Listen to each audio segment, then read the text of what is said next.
Bonjour, j'aimerais vous partager une perle du chapitre 18 du premier livre de Samuel. Pour pouvoir l'apprécier, il faut un petit peu déballer le contexte. Alors, il faut commencer au chapitre 16. Saül a complètement dévié de la volonté de Dieu et son esprit déraille. Alors, des fois, ça nous arrive aussi de perdre la boule parce qu'on a oublié son appel, sa mission de vie et ce à quoi Dieu nous demande d'obéir. Mais bon, pas tout le monde, mais ça arrive. Donc, ses serviteurs se font du souci. Comment apaiser le roi qui parfois est totalement animé d'un mauvais esprit? Il doit certainement être en colère, jeté de gauche, de droite, je ne sais pas.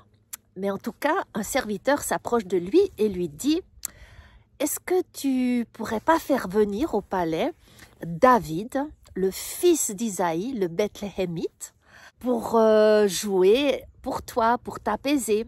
C'est un homme extraordinaire, il est beau de figure, beau parleur, vaillant et fort guerrier. Et puis en plus, il sait jouer de la belle musique, de la harpe.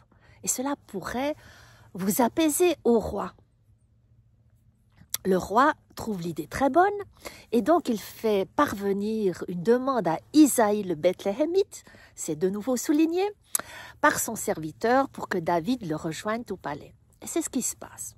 Et on connaît un peu l'histoire. Plusieurs fois, il va jouer pour le roi lorsque son esprit déraille et qu'il s'anime de colère ou de mauvais esprits. Et même jusqu'à vouloir tuer David 2 fois. Les Philistins déclarent la guerre à Israël. Saül part en campagne et David, il a un moment de répit. Il retourne auprès de son troupeau et de ses moutons. À Bethléem, là, Isaïe, son père, un jour lui demande, comme Jacob à Joseph, de rejoindre ses frères qui sont en campagne aussi avec Saül. Il aimerait leur faire parvenir de la nourriture pour eux, pour leurs responsables. David s'exécute. Et là, oh, surprise, il voit ce géant, ce Goliath qui insulte le peuple de l'Éternel, le Dieu de ce peuple d'Israël. Et son sang va se retourner en lui et il va se précipiter auprès de Saül, qu'il connaît très bien. Dans sa tente, il entre et il va lui dire « Mais écoute, moi je vais aller attaquer, je vais aller abattre ce Goliath. » Alors Saül, le connaissant très bien, va lui remettre son armure, son épée. Et finalement, vous connaissez l'histoire, David va se débarrasser de tout cela et va juste prendre sa fronde et 5 pierres pour, avec une pierre, abattre le géant. Toute l'armée est là. Le général Abner est là. Et Saül, tout d'un coup, va faire semblant comme s'il ne connaît pas David.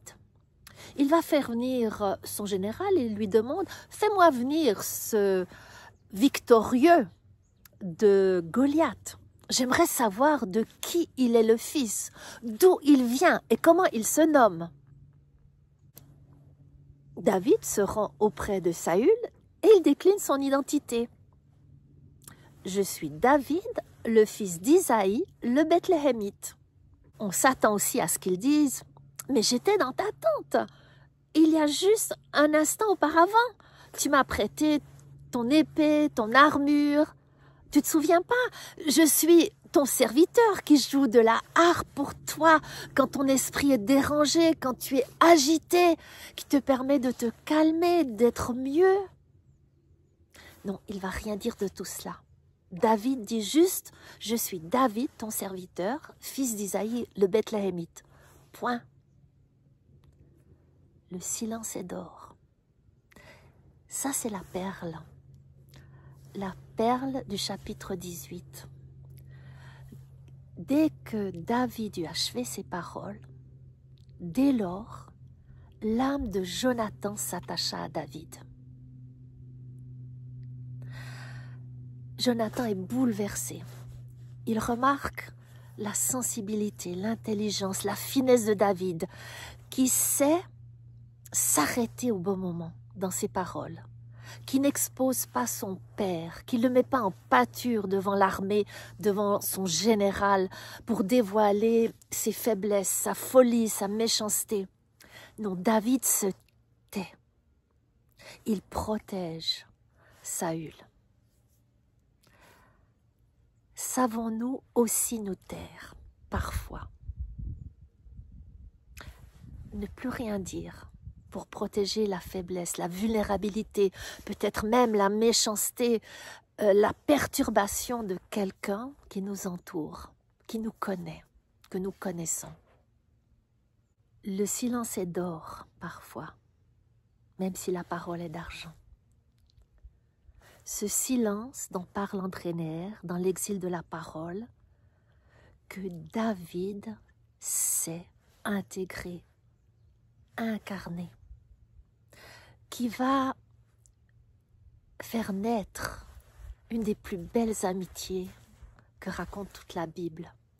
Cet amour de cœur à cœur, d'âme à âme, entre lui et Jonathan.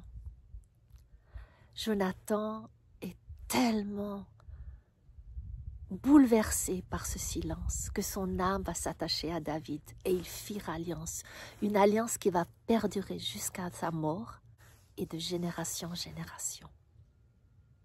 Alors la question c'est, savons-nous aussi nous taire au bon moment pour couvrir, protéger une personne et permettre l'envol de nouvelles amitiés, de nouvelles alliances qui perdureront jusque dans l'éternité. Je vous embrasse de tout mon cœur et je vous souhaite une bonne fin d'automne et à bientôt.